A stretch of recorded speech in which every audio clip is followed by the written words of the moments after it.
Trade Center. It was actually based on the same design.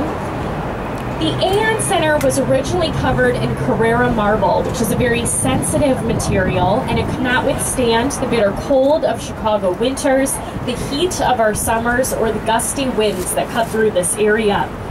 Marble actually started to fall off that building down to the streets, so they had to take it all down and put up Mount Airy granite, which is what you see on its facade today.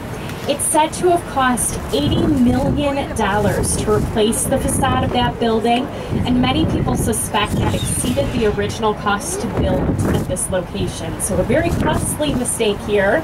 It was the Amoco building when that disaster occurred, so they looked on the bright side, they took the marble down, they crushed it up and brought it to Whiting, Indiana, home to an Amoco refinery.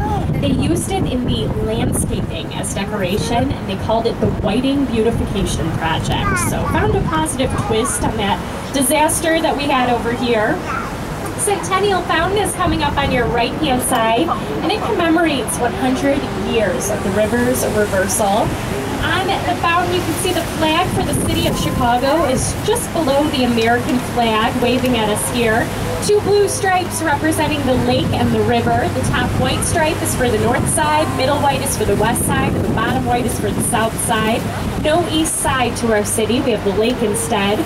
4 red stars on our flag stand for Fort Dearborn, the Great Fire of 1871, Columbian Exposition of 1893, and the World's Fair held here in 1933. So very significant events in our history represented in that way there.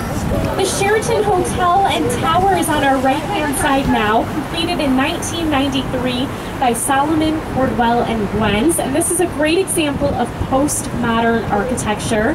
Postmodern architects kind of look back in the past for inspiration for their designs. They were inspired here by Sullivan's 1904 Carson Curie Scott building. It has rounded corners, very similar to the ones you see on this building. This past week, the Sheraton Hotel was hosting the North American Irish Dancing Competitions. We saw Irish dancers right along the riverfront all day yesterday over here. They're able to accommodate something like that in that building because the ballroom there is about the size of a football field. So it's a very large hotel right along the riverfront. Another postmodern design is coming up next on your right-hand side, and it is the NBC Tower, completed in 1985 by Skinford, Owings, and Merrill. Postmodern architecture because it looks more like something out of the 1920s or 30s. Very Art Deco inspired here. Looks a lot like the Rockefeller Center of New York City. That was also the inspiration.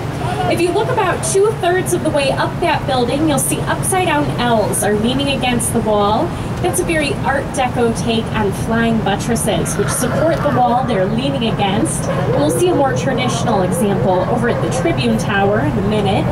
The Gleacher Center is on our right now. This is a part of the University of Chicago's Graduate School of Business. Dirk Low